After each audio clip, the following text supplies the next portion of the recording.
চাকরিহারাদের জন্য বড় সুপ্রিম ধাক্কা। 26,000 চাকরি বাতিল নিয়ে সব পুনর্বিবেচনার আর্জি শীর্ষ আদালত খারিজ করে দিয়েছে। অর্থাৎ সুপ্রিম কোর্টের গাইডলাইন মেনে নতুন করে পরীক্ষায় বসা ছাড়া আর কোনো উপায় এই মুহূর্তে নেই 26,000 চাকরিহারার সামনে। তাহলে এবার তাদের কি পদক্ষেপ হবে, তারা কি করবেন?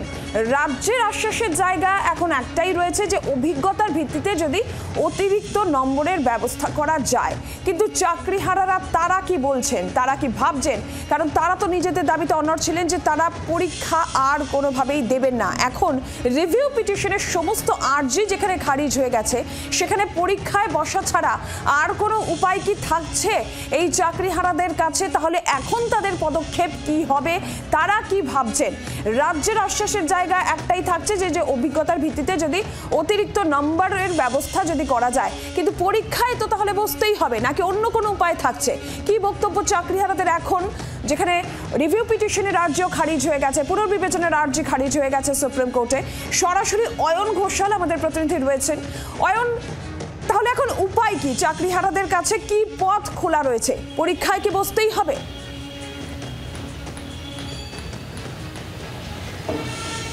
আদালতের গতকালের যে নির্দেশ, তার বিরুদ্ধে যতই ক্ষোভ উগরে দিন না কেন, যোগ্য চাকরিহারাদের একাধিক মঞ্চ এতক্ষণে তারা অনুধাবন করতে শুরু করেছেন যে পরীক্ষায় বসা ছাড়া এই মুহূর্তে তাদের কাছে আর কোনো বিকল্প রাস্তা খোলা নেই।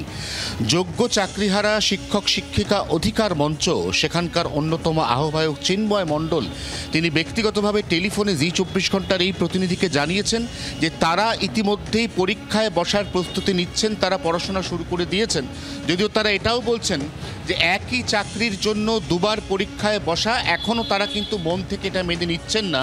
এমনকি সুপ্রিম কোর্টের প্রধান বিচারপতিকে যদি আবার এখন লয়ের পরীক্ষা, আইনের পরীক্ষায় বসতে হয়, তিনিও আগের মতো ফলাফল করতে পারবেন কিনা তা নিয়ে দ্বিধা বা দ্বিমত রয়েছে। নিঃসন্দেহে এই যুক্তির পাশাপাশি ফিরদৌস শামীম বা বিকাশ রঞ্জন ভট্টাচার্যের মতো আইনজীবীরা তারা যে যুক্তি দিচ্ছেন সেটা হচ্ছে রাজ্য সরকারের যে রিভিউ পিটিশন, যেখানে 150 থেকে 200-র মতো পিটিশন জমা পড়েছিল, এই পিটিশনগুলিতে যে পয়েন্ট রেইজ করা হয়েছিল তাতে প্রথম যে পয়েন্টটাতে আটকে যাওয়ার বিষয় সেটা হচ্ছে যোগ্য এবং অযোগ্য, যেখানে রাজ্য সরকার, এসএসসি স্কুল সার্ভিস কমিশন, তারা নির্ধারণ করতে পারেনি তারা কিসের ভিত্তিতে রিভিউ করছেন, কোন পয়েন্টে তারা রিভিউ করছেন। এই প্রশ্নের সদুত্তর না থাকার কারণেই কিন্তু এই রিভিউ পিটিশনগুলো খারিজ হয়ে গিয়েছে।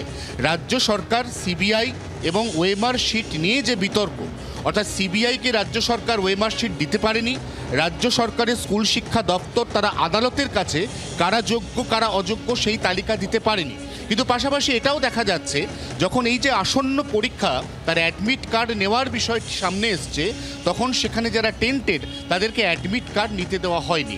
অতএব কোথাও না কোথাও রাজনৈতিক বিশ্লেষকরা এমনও মনে করছেন যে অ্যাডমিট কার্ড না দেওয়ার ক্ষেত্রেই তো রাজ্য সরকার বুঝিয়ে দিল যে কারা যোগ্য এবং কারা অযোগ্য এ সম্পর্কে একটা স্পষ্ট ধারণা তাদের আছে।